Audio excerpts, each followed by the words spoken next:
conocerte y a experimentarte cada día más, Señor.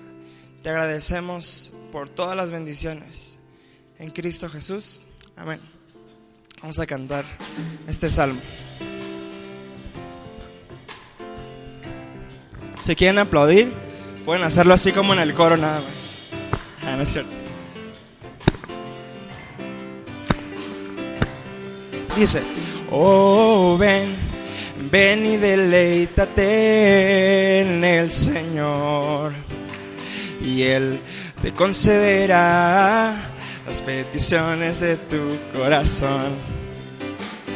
Oh, ven, ven y deleítate en el Señor, y Él te concederá las peticiones de tu corazón. Confía solo en Él y Él te dará. Espera solo en Él y Él hará. Abre tu Biblia. Vamos a buscar el versículo en el libro de los Salmos, capítulo 37. Rápidamente. Salmos 37, versos del 3 al 7. Todos juntos dice así: confía en Jehová y haz el bien, y habitarás en la tierra y te apacentarás de la verdad. Deleítate a sí mismo en Jehová, y Él te concederá las peticiones de tu corazón. Encomienda a Jehová tu camino y confía en Él, y Él hará. Exhibirá tu justicia como la luz y tu derecho como el mediodía. Guarda silencio ante Jehová y espera en Él.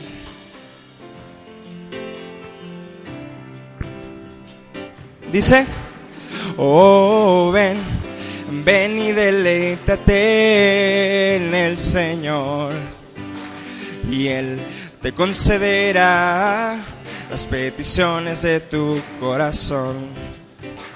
Oh, ven, ven y deleítate en el Señor, y Él te concederá las peticiones de tu corazón. Confía, confía solo en Él y Él te dará.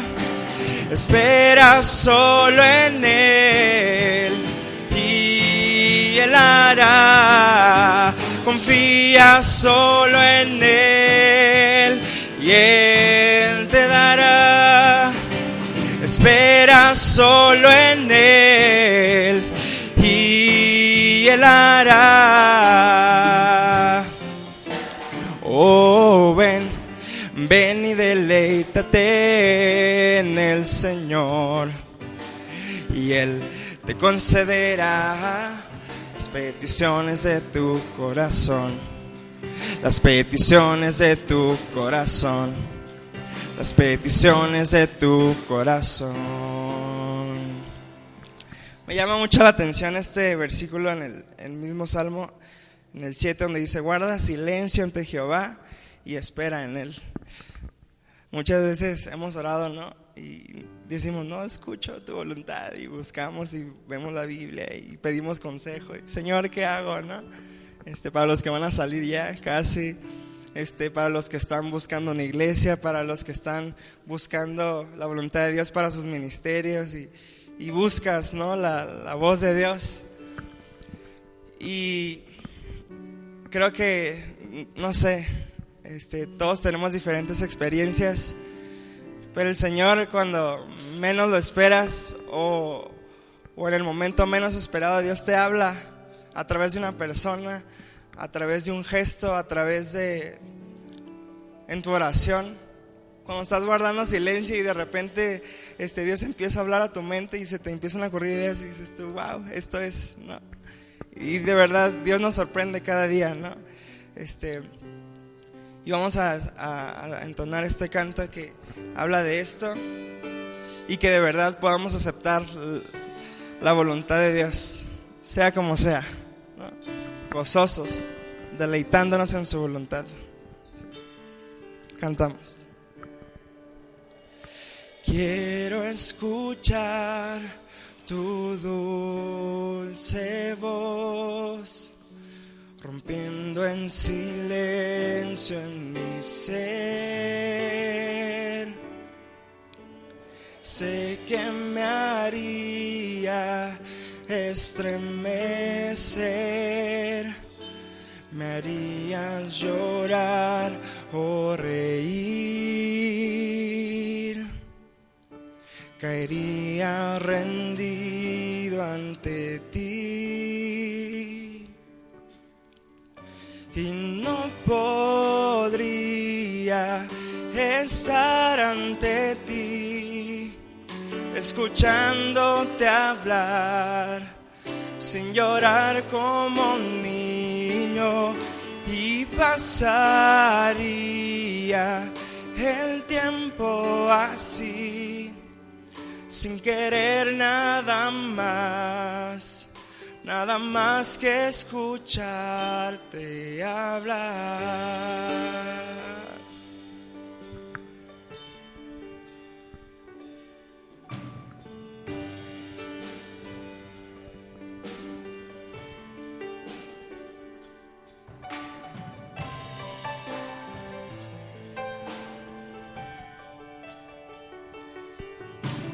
Quiero escuchar tu dulce voz, rompiendo en silencio en mi ser. Sé que me haría estremecer, me haría llorar o reír. Caería rendido ante ti y no podría estar ante ti, escuchándote hablar, sin llorar como un niño, y pasaría el tiempo así, sin querer nada más, sin querer nada más, y no podría estar ante ti, escuchándote hablar, sin llorar como un niño, y pasaría el tiempo así, sin querer nada más que escucharte hablar. Señor, permítenos cada día poder buscar tu rostro y poder encontrarte, Señor. Perdona nuestros pecados porque tendemos a alejarnos de ti, pero Señor, no nos sueltes de tu mano. Y sobre todo, Señor, permítenos escuchar tu voz para nuestras vidas. Gracias, Señor, en Cristo Jesús. Amén. Pueden tomar sus lugares.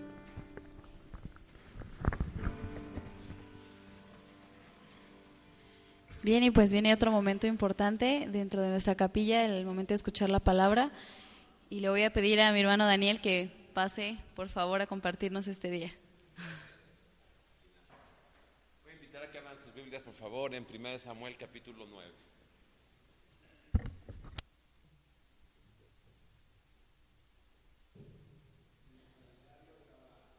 Que iba a compartir hoy el hermano Guerra, el doctor Guerra, que nos iba a hablar de algunas cuestiones de salud. Pero el hermano Guerra entró a cirugía de emergencia, fue a operar. Ahí me tocó entrar al púlpito de emergencia. Pero antes de esto, ¿sí trajiste los calendarios? ¿No trajeron calendarios? No. Ok, yo quisiera que en este bimestre, para cerrar con broche de oro el 2015, podamos estar trabajando en 3 aspectos importantes. Para cerrar, como dijeron, empieza el último bimestre del año civil, ya viene Navidad, pueden empezarme a traer algunos regalos si quieren. Pero regálenme 3 cosas, si quieren. Bueno, no, aquí sí es como más petición. 1, vamos a tratar de que en estos 2 meses nuestro seminario esté sin una basura. Cada vez que veamos en el suelo, así que vamos a ir caminando todo el tiempo viendo hacia abajo. Ya sé que la Biblia dice mirad en las cosas de arriba, pero vamos a mirar hacia abajo. Y toda basura que te encuentres en cualquier lugar, en capilla, en el salón, en la oficina, sobre todo, bueno, yo sé que casi ahí no hay basura en sus dormitorios, pero bueno, en algunas que te encuentres por ahí recoger, no importa quién la tiró, no te enojes si no limpiaron, vamos a tratar de tener estos 2 meses el seminario limpio, ¿sale? La segunda, ahorremos luz, apaga las luces cuando no se usen, en salones, comedor, en los dormitorios, pasillos. Vamos a tratar en estas 2 semanas, en estos 2 meses, tener limpio, ahorrar luz. Y la otra, nos entregaron unos calendarios para el 2016. Entonces, queremos que nos ayuden a distribuirlos. Van a costar 30 pesos, van a estar en la recepción. Tenemos estas semanas, meses para poder recuperar algunos ingresos. No es tanto por el dinero, sino nos ayuda a promover el seminario, nos ayuda a sentirnos parte del mismo. Vamos a estar reiteradamente avisando esto en capillas, en el Face, y de esta manera trataremos de hacer 3 cosas distintas este bimestre por nuestro seminario. Yo les invito a que podamos unirnos al esfuerzo para que concluyamos muy pronto, dice Karina, el bimestre segundo, que siempre se va como agua. Cuando menos nos demos cuenta, ya estaremos en la comida de Navidad. Eso es lo que más me gusta ahí, ¿no? El último miércoles. Bien, 1 Samuel capítulo número 9. Vamos a leer algunos versículos ahí y después vamos a leer algunos versículos del capítulo número 10. Primer libro de Samuel. Y son historias que nos conocemos bien, nos sabemos bien. Quienes asistieron a la iglesia desde muy pequeños, seguramente estas historias bíblicas las leíste, la viste en el franelógrafo. Ya no hay franelógrafos ahora se usan proyecciones y cañones, pero a lo mejor te tocó franelógrafo. A mí no me tocó franelógrafo porque cuando yo me convertí ya tenía como 15 o 16 años, ya no me mandaron a las clases de bebés, pero seguramente aprendiste estas historias allí.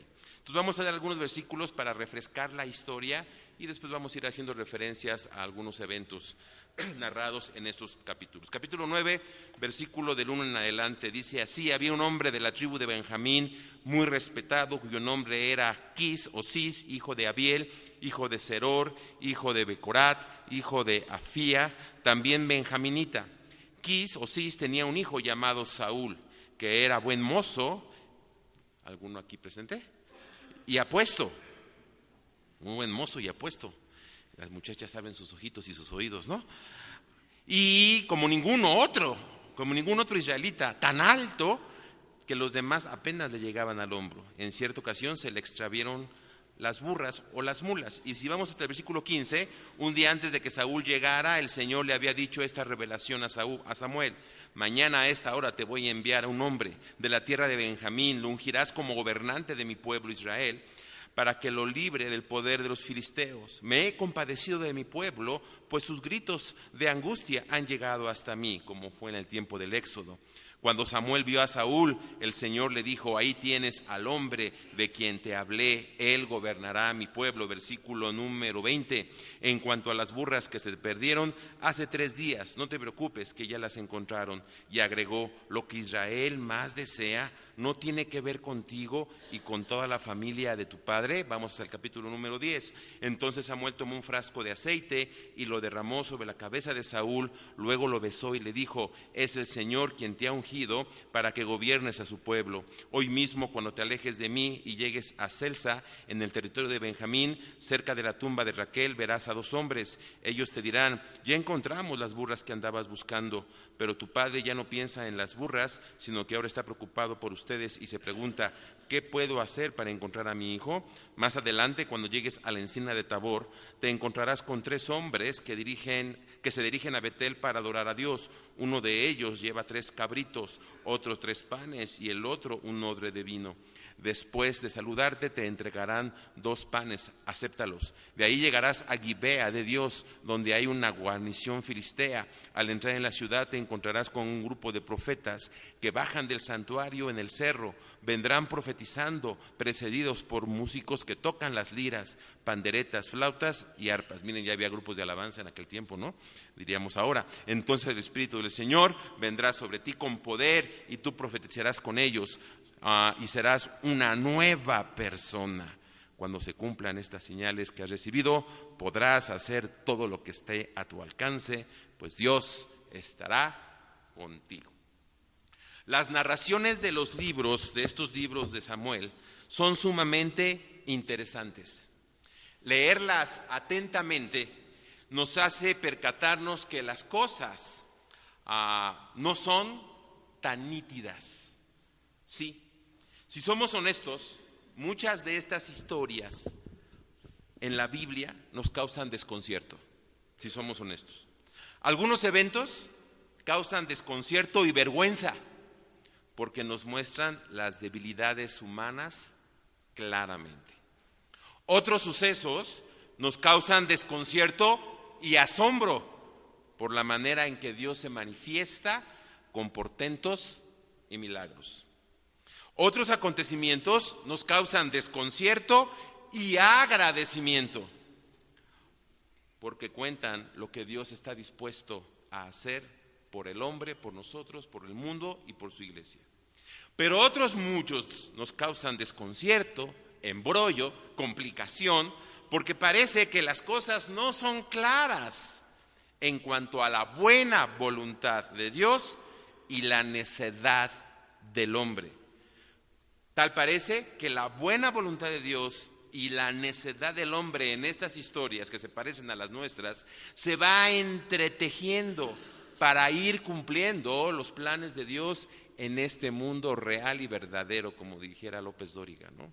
En el México real, en nuestra sociedad real, se tejen tus y mis deficiencias con la buena voluntad de Dios, para que Dios vaya transformándonos y vaya transformando este mundo. Esta extrañeza está planteada en estos capítulos del primer libro de Samuel en cuanto a la monarquía de Israel, en cuanto al origen de la monarquía. Pregunta para los que conocen Biblia: ¿fue la monarquía la voluntad de Dios para Israel? ¿O fue el deseo del pueblo? Lo cierto es que los textos a veces dicen una cosa y a veces dicen otra cosa. Aquí cuando leímos, tal parece que la monarquía es resultado del clamor del pueblo para con Dios y dice: los he escuchado y les voy a mandar un rey. En el capítulo 9 y en el capítulo 16 parece así, pero a veces en otros versículos precisamente parece como una necedad del pueblo. De hecho, Dios le dice a Samuel: no te han desechado a ti, sino me han desechado a mí. Unos textos señalan que las motivaciones del pueblo eran genuinas. Samuel era anciano, sus hijos eran malos y tenían necesidad de unidad, de orden y protección. Otros textos dicen que estaban desechando a Dios. Unos textos advierten que será un desastre. Pero desde Moisés habían establecido los requisitos para que una monarquía funcionara adecuadamente en el pueblo.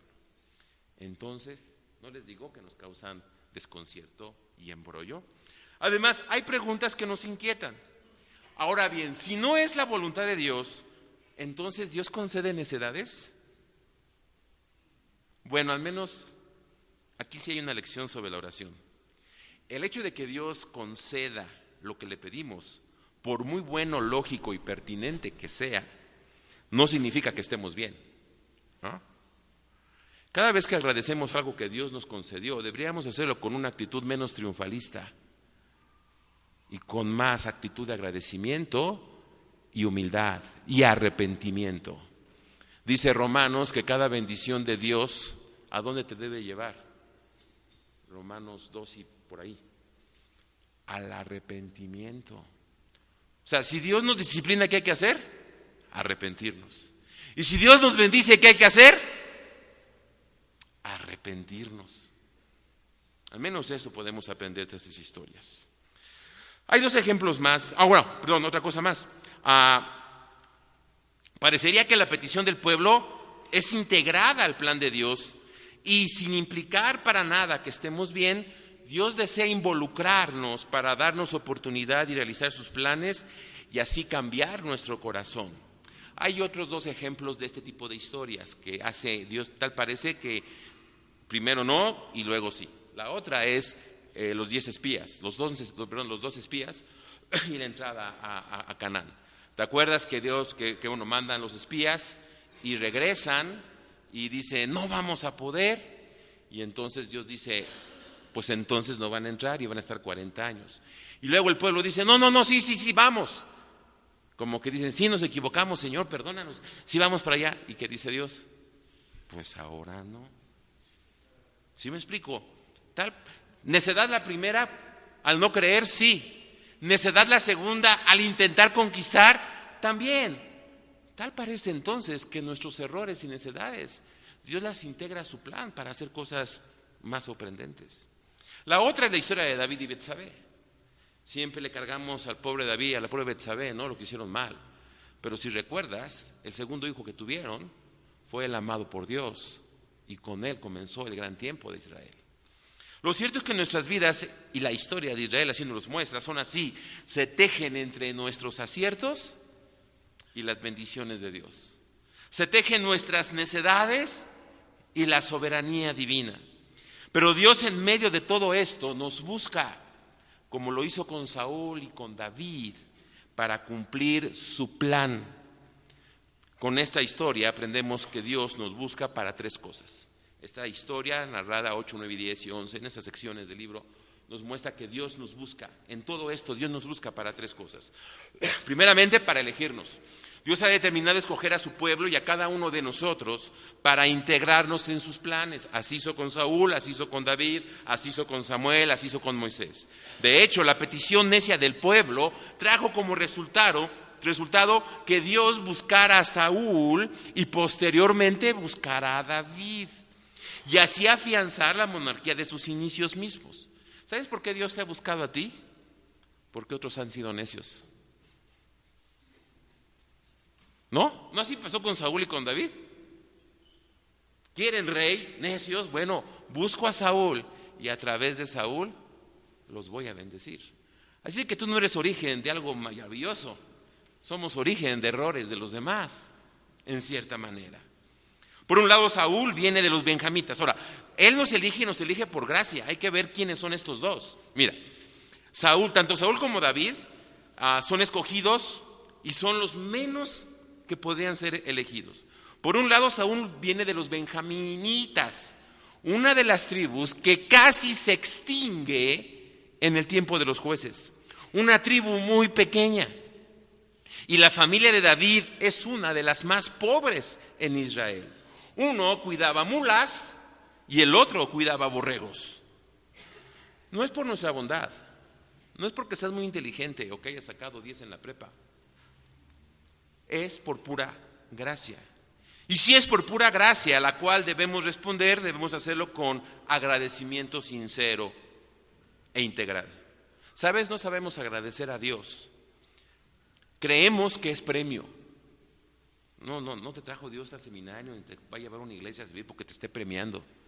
Eso dijo el secretario de Educación Pública, no, el nuevo que nomás nos fue a decir el secretario de Educación Pública, o uno de los cambios recientes, se le salió ahí en el discurso y dijo, es que ese es el premio, y ya no supo qué agregarle, ¿no? Que le daba, no es premio, no te sientas premiado, es pura gracia. Creemos que es premio, pero si es premio ya no es gracia. Y a veces pensamos que hasta Dios está obligado a escogernos. Es pura gracia. Ahora, nos escoge no solamente por gracia, sino para el bien de los demás. Leímos, creo, 9, 16, 20, un poco allá. Fíjate, el 16, me he compadecido de mi pueblo, la parte final, pues sus gritos de angustia han llegado hasta mí. Cuando Samuel vio a Saúl, el Señor le dijo, ahí tienes al hombre de quien te hablé, él gobernará a mi pueblo. Y luego le acompaña al santuario y leemos también la parte del 20 final, lo que Israel más desea, no tiene que ver contigo y con toda la familia de tu padre? ¿Saben? La gran necesidad de la iglesia tiene que ver contigo, tiene que ver con nosotros, como dice el video promocional. Quiero decirte que esta no fue la primera vez que los israelitas pedían un rey. Los israelitas habían pedido a Gedeón que fuera su rey, pero él rehusó. Abimelec, uno de los hijos de Gedeón, persuadió al pueblo de Siquem que le hiciera rey. El pueblo de Israel se sentía más cómodo con un rey como líder militar y un ejército en vez de estar todos disgregados allá. Así estaban las demás naciones. Los israelitas deseaban un rey que les dirigiera en la guerra, según capítulo 9, versículo 20. Y en vista de las diferencias entre las tribus, quizá pensaron que un rey podía unificarlos, guiarlos, organizarlos, darles sentido y darles seguridad. El pueblo de Israel vivía todo disgregado, las tribus unas contra las otras, y estaban padeciendo las consecuencias de la desunión. Ellos anhelaban un rey para poder estar unidos. Es algo que nunca debemos olvidar. Dios nos ha llamado para hacer bendición a los demás. Si hubo un Moisés, es porque había un pueblo subyugado. Si hubo un Saúl, es porque hubo un pueblo angustiado. Si hubo un Pablo, es porque había iglesias que fundar. Y si tú estás aquí, es porque alguien allá necesita de ti. Dios te escogió porque quiere que tú ayudes a otros.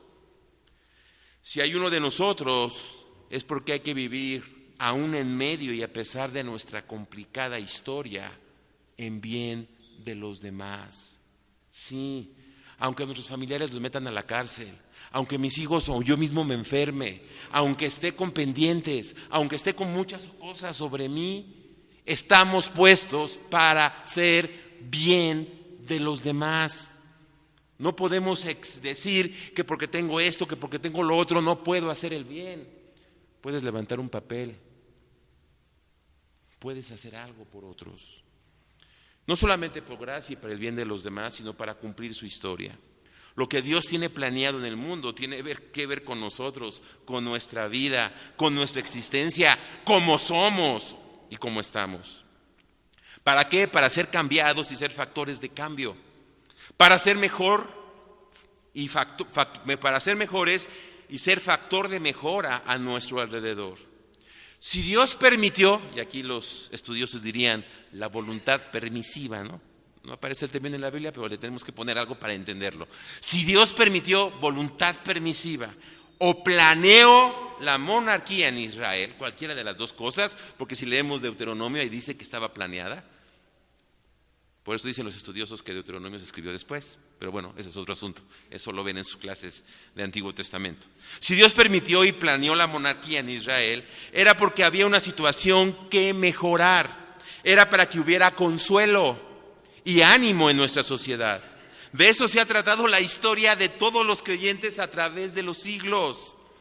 Unos quisieron ser cambiados para cambiar sus entornos, aceptaron y provocaron mejoras a su alrededor. ¿Tú por qué quieres ser cambiado? ¿Por qué quieres estar aquí? ¿Por qué quieres aprender cosas? ¿Por qué quieres hacer esto y aquello y lo otro? Si no es para ser cambiados y poder cambiar. Otros medio quisieron mejorar y medio mejoraron y medio arreglaron las cosas que estaban a su alrededor. Y otros quizá no deseamos y no queremos cambiar. Entonces, ¿qué va a suceder? Primeramente, Dios entonces nos busca en medio de todo esto para elegirnos. Nos busca para capacitarnos. Leímos los 10 versículos primeros del capítulo 10. Dios no solo nos elige, sino que nos adiestra con lo que necesitamos para cambiar y para ser cambiados, para mejorar y ser mejorados. Una vez que Saúl fue ungido, Samuel le anticipó 3 experiencias que le confirmarían que Dios lo iba a involucrar en sus planes. Y eran una señal de la provisión integral que Dios quería dar a Saúl para que él realizara la obra, lo que le venía a la mano, como dice allá. Primeramente, ¿cómo nos adiestra Dios o cómo nos capacita? Nos capacita con lo que necesitamos a nivel humano. Bienestar de quienes nos apuran.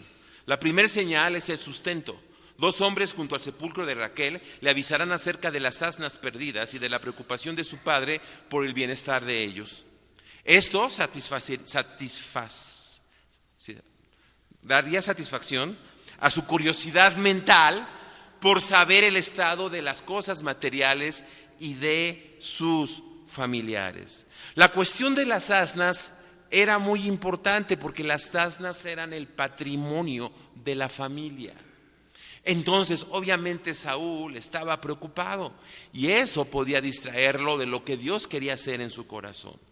Y mientras Saúl era ungido por Samuel, Dios se encargó de cuidar el patrimonio de la familia de Cis o de Quis.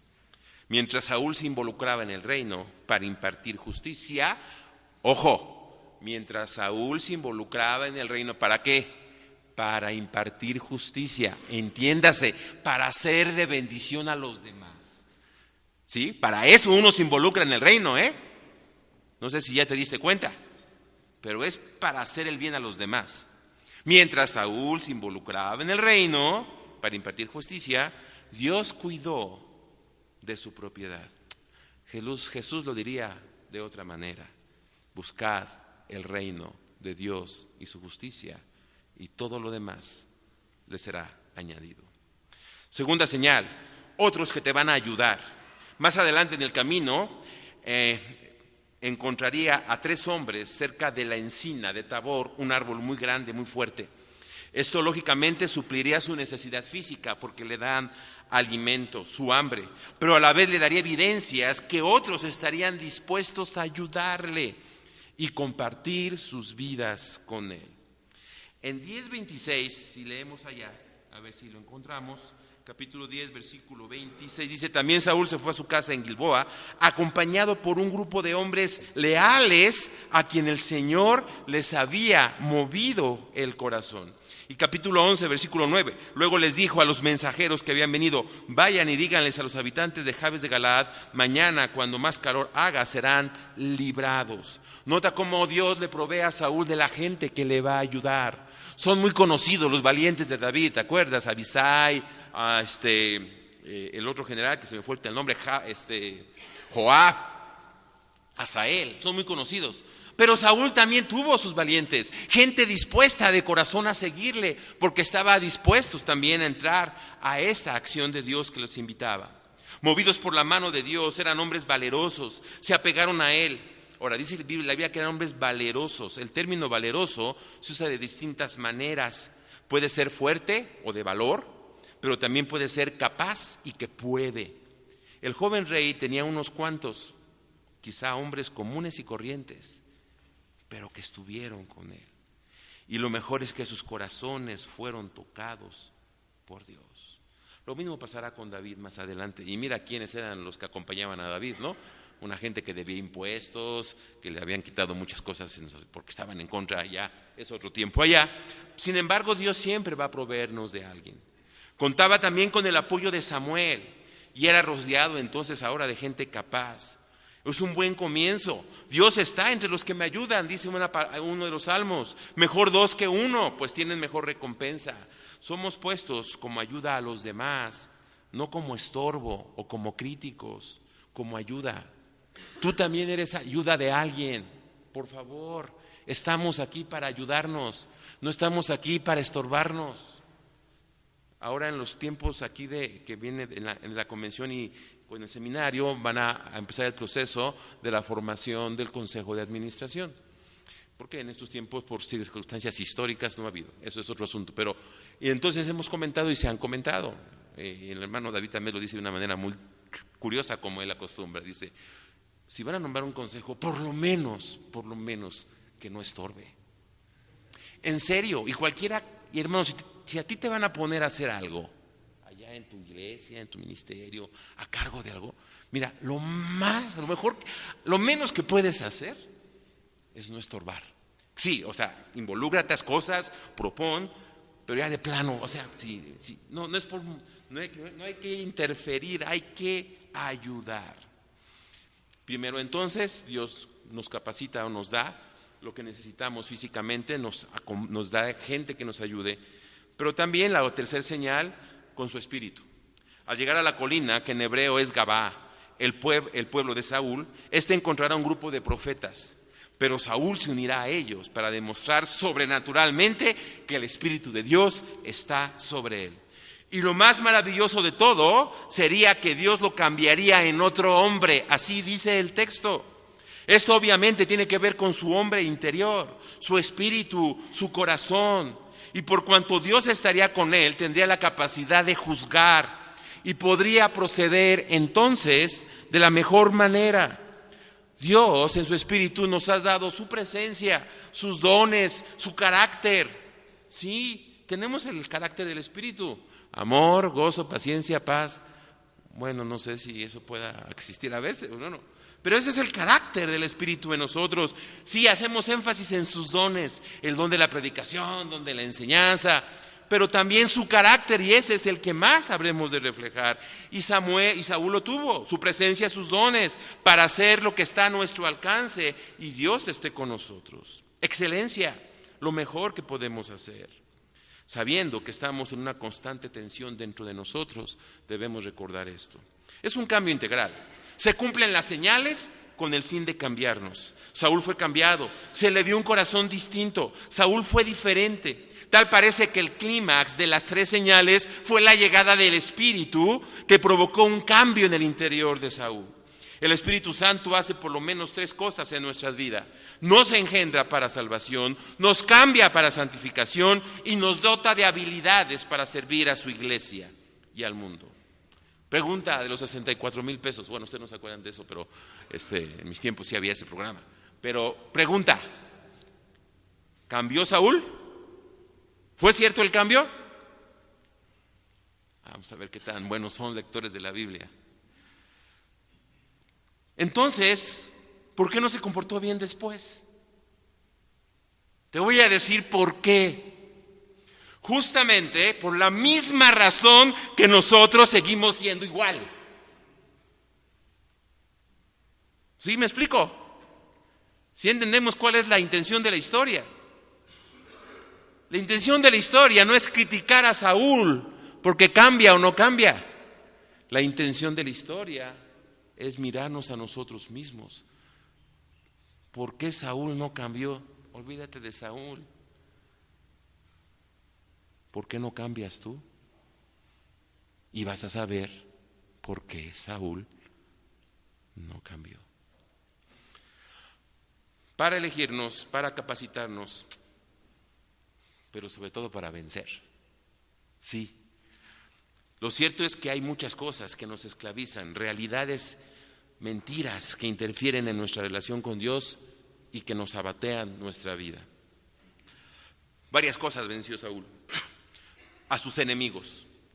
No nos queremos, a veces batallamos con personas, no solamente personas, sino cuestiones que están en nuestra existencia. Durante el tiempo de los jueces, los israelitas vivieron la amenaza de los pueblos vecinos, que se incrementaba al estar ellos desunidos. La verdad, si lees Jueces, pobrecitos israelitas, no les iba como en feria, porque cada rato. ¿Cuál era la razón? Porque estaban todos desunidos, por eso querían un rey. Entonces ya era tiempo. Y entonces Saúl va a empezar a formar esa cohesión para poder deshacerse y destruir a los enemigos. Los israelitas les gustaba la estabilidad de las monarquías vecinas.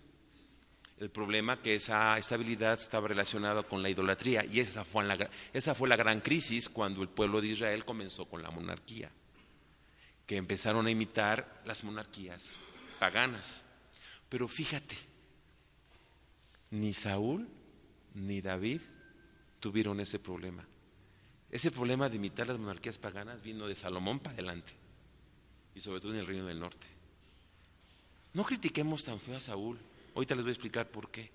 Pero él intenta entonces luchar contra los enemigos. Lo declaran rey. Si tú lees la historia, él convoca a la primera batalla contra los enemigos. Todos juntos vamos a luchar. Leímos ahí un versículo relacionado con eso. Nuestros enemigos filisteos, amalecitas,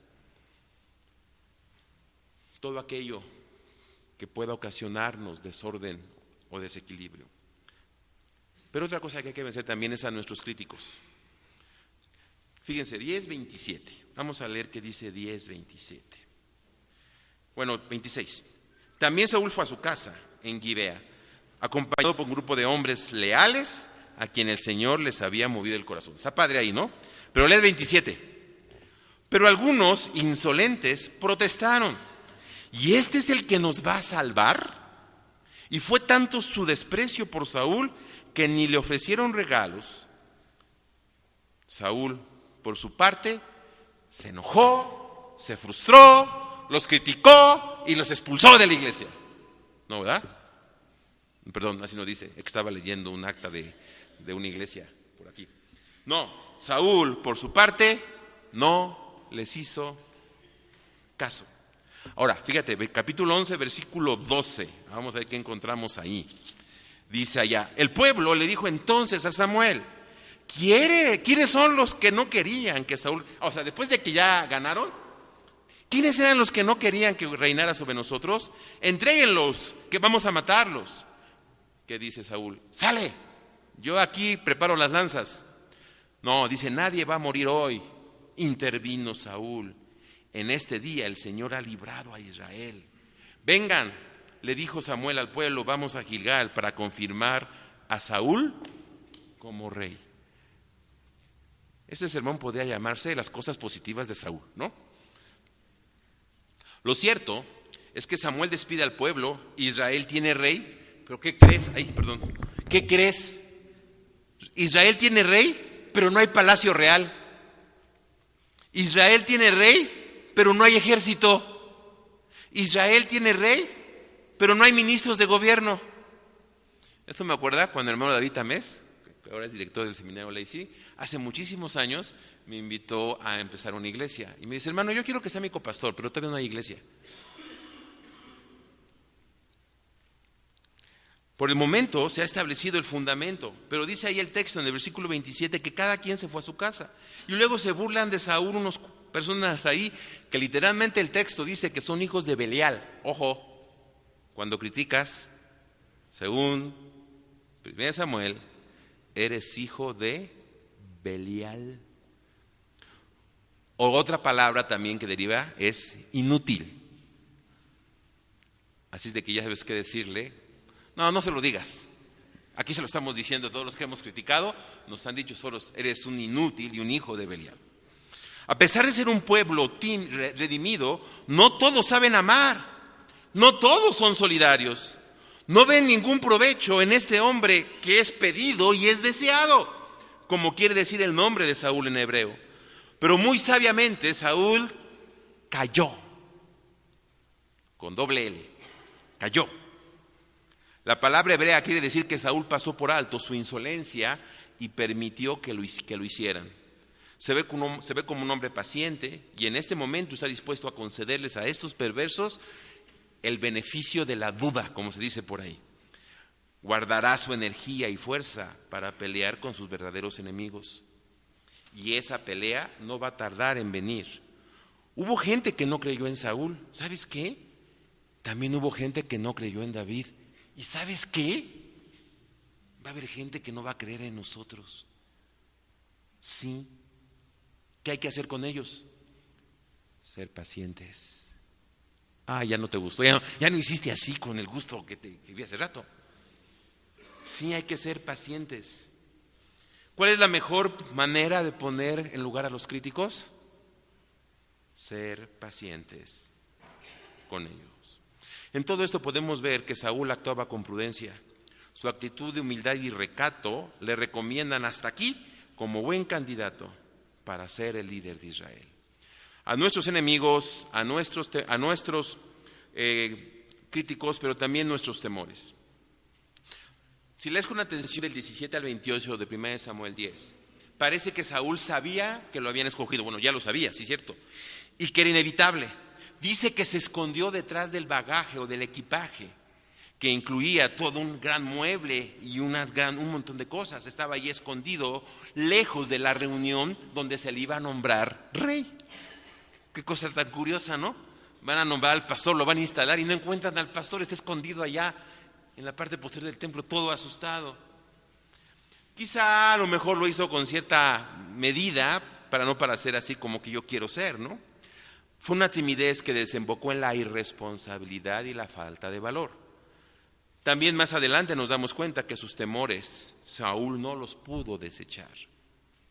El temor lo hizo desesperar y pensar que lo dejarían solo ante los enemigos. Sí, el temor que le provocó el crecimiento de David. El temor le provocó cuando la gente se iba y no podía hacer el holocausto, cuando iba a enfrentar a otros enemigos, y entonces él se adelanta y hace. Todo fue por el miedo.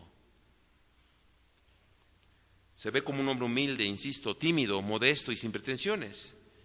Tiene que haber sabido, sin embargo, que lo señalado por Dios no se puede esquivar. Y hay que entrarle porque hay que entrarle. A manera de conclusión, estas historias las leemos siempre o las hemos leído siempre en blanco y negro. Sí, vemos a un pueblo totalmente necio. Vemos a Samuel como un gran profeta y a David como el mejor de todos y a Saúl como un pésimo y desobediente rey. Así lo vemos, ¿no? Es más, así nos los enseñaron en la escuela dominical. Sin embargo, nos olvidamos que el pueblo tenía una gran necesidad de unidad y organización que solo un monarca les daría. Nos olvidamos que Samuel no influyó positivamente en sus hijos. Nos olvidamos que David asesinó, adulteró, era violento y engañó, aún allá más adelante en sus grandes tiempos como rey. Nos olvidamos de las cualidades de perdón y valentía de Saúl. Además, le tocó picar piedra. Sí, por más de 40 años, para que el pueblo de Dios aprendiera a vivir bajo este nuevo régimen. Imagínate, 340 años subyugados y desordenados, bueno, en conquistas constantes, tenían que aprender, había que hacer un cambio. La verdad le exigimos demasiado a Saúl.